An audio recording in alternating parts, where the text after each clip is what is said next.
দর্শক, তাসকিন ও সাইফুদ্দিনের ইয়র্কার নিয়ে অবিশ্বাস্য মন্তব্য করলেন সিকান্দার রাজা। বিস্তারিত জানতে ভিডিওটি সম্পূর্ণ দেখার অনুরোধ রইল।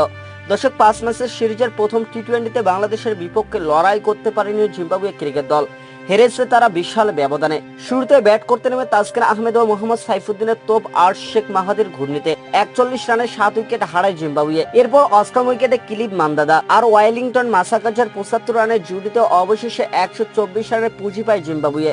এদিন সফরকারীদের দেওয়া ছোট লক্ষ্য, দাপটের সঙ্গে টপকে ফেলে বাংলাদেশ ক্রিকেট দল। দর্শক, এদিনে অভিষিক্ত ওপেনার তানজিদ হাসান তামিম হাকান 50, 47 বলে করেন 67 রান টেনে। আজ ঝড়ো ব্যাটিং করে 18 বলে 33 রান করেন তৌহিদ হৃদয়। এতে 28 বল আর 8 উইকেট হাতে রেখে দাপটে জয় পায় বাংলাদেশ। ম্যাচ শেষে নিজেদের দৃষ্টিকটু ব্যাটিং নিয়ে হতাশা প্রকাশ করেছে জিম্বাবুয়ের অধিনায়ক সিকান্দার রাজা। তাসকিন আহমেদ এবং সাইফুদ্দিনের ইয়র্কার গুলো চোখে দেখেনি জিম্বাবুয়ের ব্যাটাররা।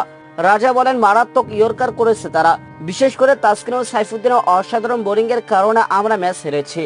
এই কথাগুলো বলেছেন ম্যাচ শেষে জিম্বাবুয়ের ক্যাপ্টেন সিকান্দার রাজা। প্রথম টি-20তে ম্যাচ শুরু থেকে চমৎকার বোলিং করেছিলেন বাংলাদেশের পেসাররা। বিশেষ করে তাসকিন আহমেদ এবং সাইফুদ্দিন ছিলেন অসাধারণ। বিশ্বকাপকে সামনে রেখে দারুণ সব ইয়র্কার করেছেন দুজন পেসার। দর্শক, তাদের প্রতিটি বল একেবারে নিখুঁত, যেগুলো ব্যাট মিস করে স্টাম্পে আঘাত করেছে। তাসকিন আহমেদ 14 রান দিয়ে 3 উইকেট এবং সাইফুদ্দিন 15 রান দিয়ে 3 উইকেট তুলে নিয়েছেন এদিন। তাই তো ম্যাচ শেষে সিকান্দার রাজা বলেন, তাসকিন ও সাইফুদ্দিনের ইয়র্কার গুলো চোখে আমরা দেখিনি, আমাদের নিখুঁত ইয়র্কার করেছে তারা। পিচ একেবারে খারাপ ছিল না, তবে ওরা দুজন দারুণ করেছে। আমাদের দুজন ব্যাটসম্যান যখন জুটি ধরেছিল তখন ভালো অবস্থায় ছিলাম আমরা, তবে ওরা দুজন এসে আমাদের সফল হতে দেয়নি। এছাড়া তানজিদ হাসান তামিম দারুণ ব্যাটিং করেছে, যদিও তাকে আউট করার কয়েকটি সুযোগ মিস করেছি আমরা, তবে জীবন পেয়ে সে যেভাবে ব্যাটিং করেছে তা অসাধারণ। বিশ্বকাপে তারা অনেক ভালো করবে, তাদের ব্যাটিং বোলিং দেখেই বোঝা যাচ্ছে। দর্শক, এদিকে সহজ জয়ের মাধ্যমে সিরিজে এগিয়ে গেল টাইগাররা।